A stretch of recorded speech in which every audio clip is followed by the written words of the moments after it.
Guys এই যে guys আমার বর। গাইস আমি বিক্রি করতে বসবো গাইস, কেউ যদি কিনতে চাও প্লিজ চলে আসবে, আমি এই শাড়িগুলো বিক্রি করতে বসবো। এই যে আমার ব্লগে এখন আসেই না ব্লগে, ঠিক আছে, অনেকদিন পরে আমার ব্লগে।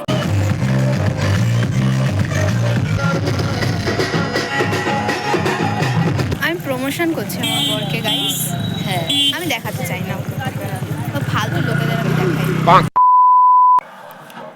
হ্যালো এভরিওয়ান, অনেকদিন পরে এই যে আমার ব্লগে এখন আসেই না ব্লগে, ঠিক আছে, অনেকদিন পরে আমার ব্লগে।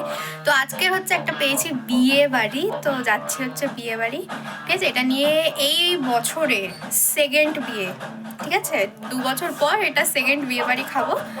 তো চল আগে রেডি হয়নি। রেডি তো হব, বাট রানিদি কী শাড়ি পরবে সেটাই এখনও পর্যন্ত সিলেকশন করে উঠতে পারেনি। আর রানিদি সেই দায়িত্বটা দিয়ে দিয়েছে আমাকে, বলে তুমিই শাড়ি বেছে দাও, আজকে তোমার পছন্দের শাড়ি আমি পরবো। তাই জন্য আমিও দাঁড়িয়ে পড়লাম কী শাড়ি বার করবা। সত্যি কথা বলতে রানিদির স্টকে এত শাড়ি যে কোন শাড়িটা রানিদিকে বার করে দেবো, সত্যিই কনফিউজড। আর রানিদি নিজেও কনফিউজড, ওই জন্যই দায়িত্বটা আমাকে দিয়েছে। বাট আমি নিজেই কনফিউজড, সেটা আমি কী করে বোঝাবো ম্যাডামকে। তারপরে অনেক ভাবনা চিন্তা করে এই শাড়িটা বার করে দিলাম। এই শাড়িটা রানিদি একবারও পরেনি, তাই বললাম এই শাড়িটা পরে নাও। তারপরে রানিদিকে শাড়ি বার করে দেওয়ার পর নিজের শাড়ি সিলেকশন করতে চলে আসলাম। তো আমি হচ্ছে পরবো এই পার্পল কালারের শাড়িটা, যেটা প্রথম বছর পুজোয় আমার শাশুড়ি মা আমাকে দিয়েছিল। শাড়িটা জাস্ট একবারই পরেছি, আর শাড়িটা আমার সত্যিই খুব পছন্দের একটা শাড়ি, আর কালারটাও তোমার ফেভারিট কালার। তারপরে রেডি হয়ে বেরিয়ে পড়লাম। আর দেখো আমাদের একটা সিম্পল লুক, কারণ ট্রেনে করে অনেকটা দূর যেতে হবে, তো ওই জন্য একটা সিম্পল লুক ক্রিয়েট করেছি, ঠিক আছে। আর এই দেখো আমার বর, যে কিনা ক্যামেরা দেখলেই হচ্ছে চুল ঠিক করতে লেগে পড়ে, এছাড়া আর কোনো কাজ নেই। বাই দ্য ওয়ে, আমাকে কেমন লাগছে অবশ্যই কমেন্ট করে জানিও কিন্তু। তারপরে চলে আসলাম সোজা বিয়ে বাড়িতে ব্রাইড আর গ্রুমের সাথে দেখা করতে। তারপর ওদের সাথে দেখা করে নিয়ে এখানে দেখো বড় কাকি মণি, এদের সাথেও দেখা করে নিলাম, কারণ এরাও আছে। আর এটা হচ্ছে মণির বাপের বাড়ি। আর রানিদিকে তো দেখলেই, রানিদিকে কেমন লাগছে অবশ্যই কমেন্ট করে জানিও। তারপরে নিয়ে নিলাম হচ্ছে পকোড়া। তারপরে এখানে মকটেলের কাউন্টার বসছিল, ওখান থেকে একটা নিয়ে নিলাম মকটেল।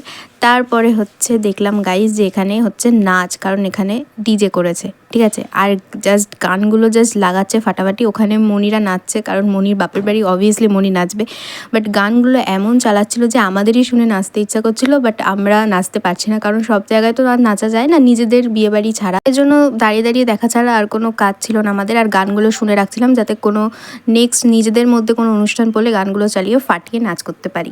মনিদের নাচ দেখে আমরা বসে পড়লাম খেতে, কারণ আমরা অনেকটা দূর আবার যাব ট্রেনে করে, আর এখানকার লাস্ট ট্রেন হচ্ছে 11:30, তাই ট্রেন পাবো না বলে তাড়াতাড়ি আমরা খেতে বসে পড়লাম। আর মেনু কার্ডটা জাস্ট দেখো ফাটাফাটি। আর আমরা হচ্ছে 3 জনে একসাথে খেতে বসেছি।